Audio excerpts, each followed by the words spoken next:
Global's newsroom, it's 10 o'clock. I'm David Dom. Good evening.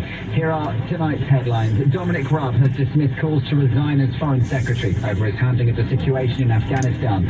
He reportedly delegated key tasks, including a phone call with his Afghan counterpart, because he was on holiday. A 5-year-old boy who fell from a hotel window in Sheffield was an Afghan refugee whose family recently fled the Taliban. He was on the 9th floor when it happened in the city's Metropolitan Hotel yesterday.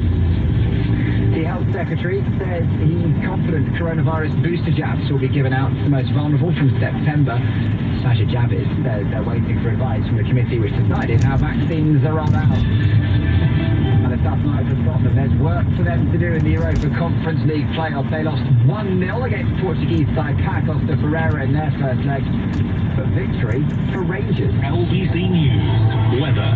After a cloudy but mostly dry night in London, it will be warmer with sunshine on Friday. I'm Lucinda Horsley with a full forecast in the next 15 minutes.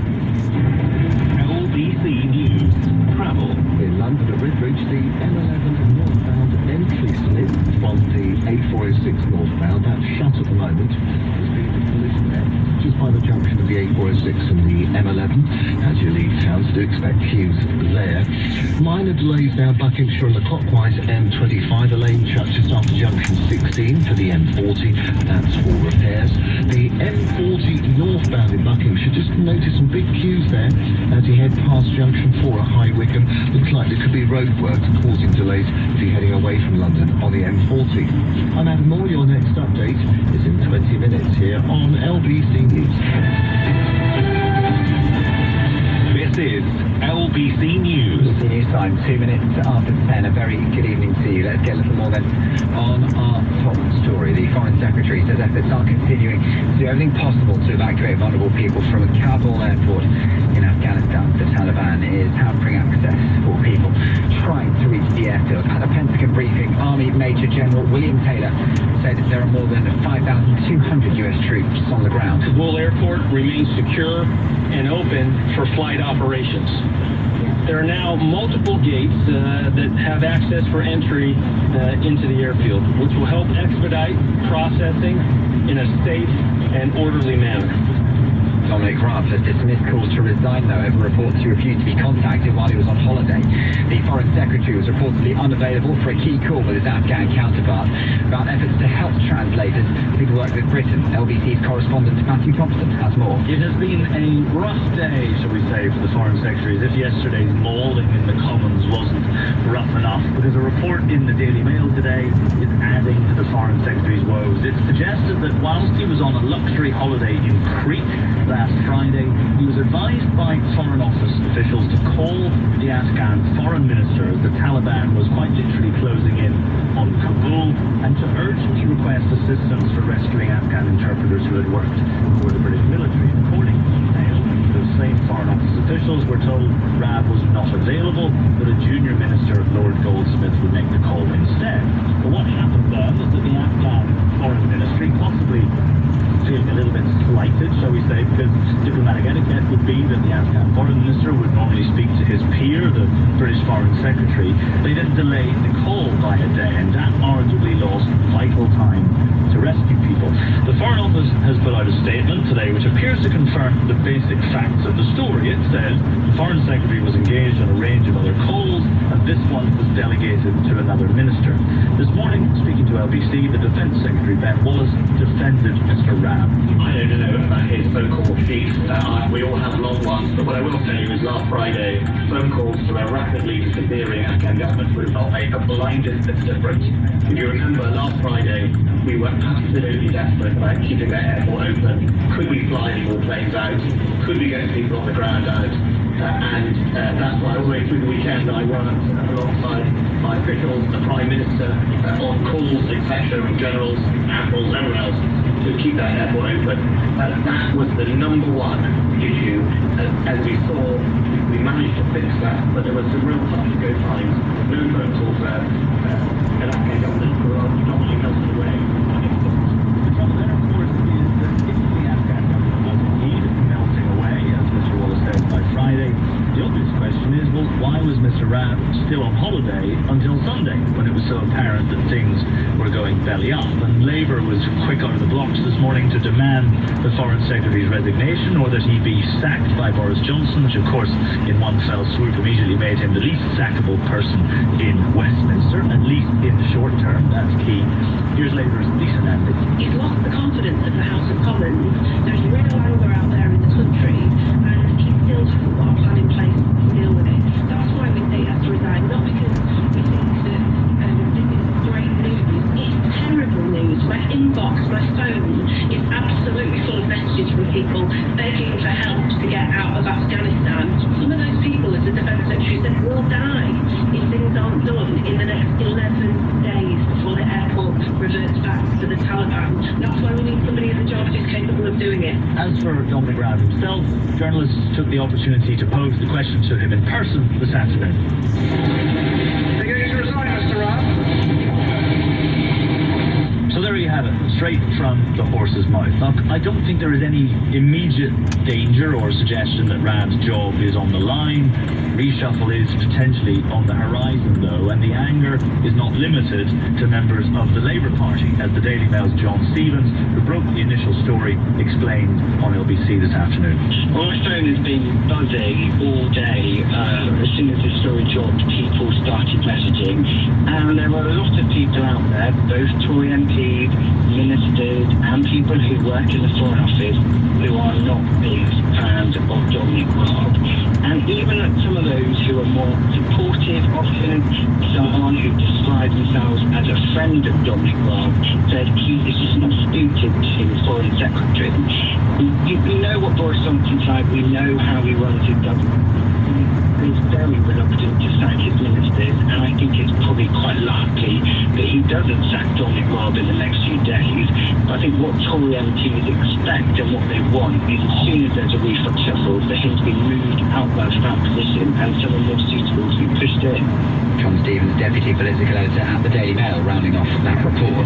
This is LBC News. He said in foreign ministers say they deeply concerned by reports of the Taliban's violent reprisals in Afghanistan. They've had a meeting and reiterated their call for international communities to come together. 12 people have been killed at Kabul airport, and there's still a desperate scene of people trying to flee the country. Philip Walter-Wellerman is Afghanistan reporter for Stars and Stripes, who was evacuated from Kabul at the weekend. You know, a couple days before I left, I was at a going-away party for someone who works for an NGO there, and you know, there was just such a sense, like, we knew this was coming eventually, right? And there was such a sense of just defeat, you know? I mean, whether you were with the NGO, a journalist, all these people have been working to help people make Afghanistan better. And there was such a sense of defeat and sorrow,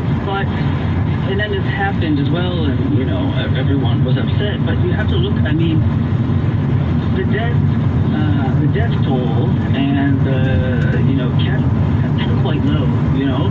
So, which the Taliban have been saying as well, that they've changed, and that they're not going to be attacking civilians. They're not going to be attacking people who worked with the military. I mean, I think it's just too early to say, you know.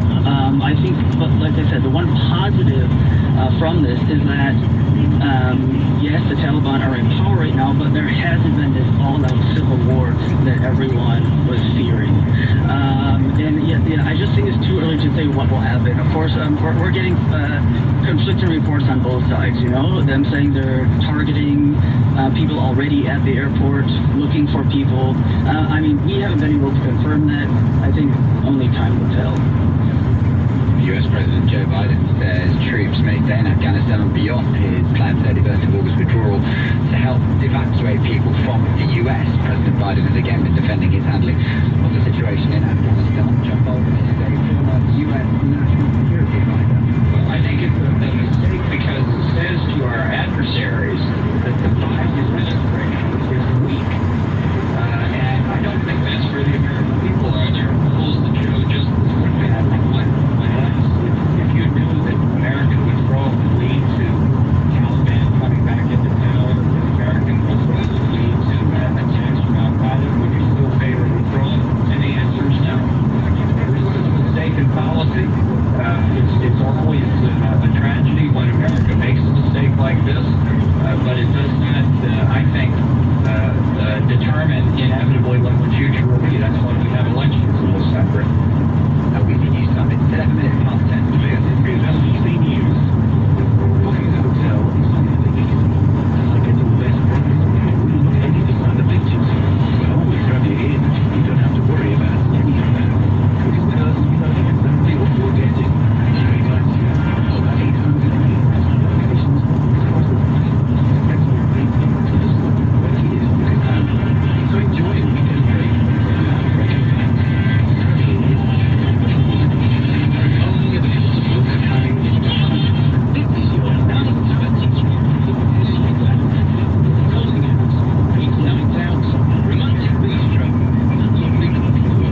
up but clearing with sunny spells by the afternoon and light winds, a high of 24 degrees.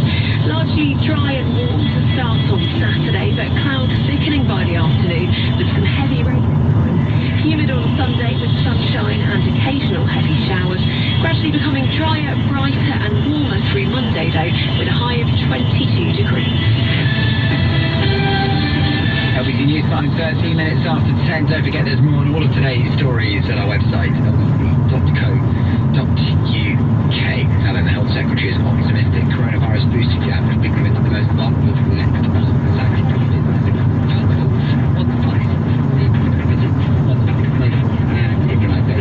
So we are going to have a booster scheme. It will start sometime in September. I couldn't tell you exactly when, because before we started, I think as people would expect, we need to get the final advice. So our group of experts, our independent medical advisors, the JCVI, and so we're waiting for their final opinion and looking at everything and the timing of that. I'm confident that we can start in September, when we will start with the most vulnerable cohorts, start offering that third jab. I don't think the JCVI is concerned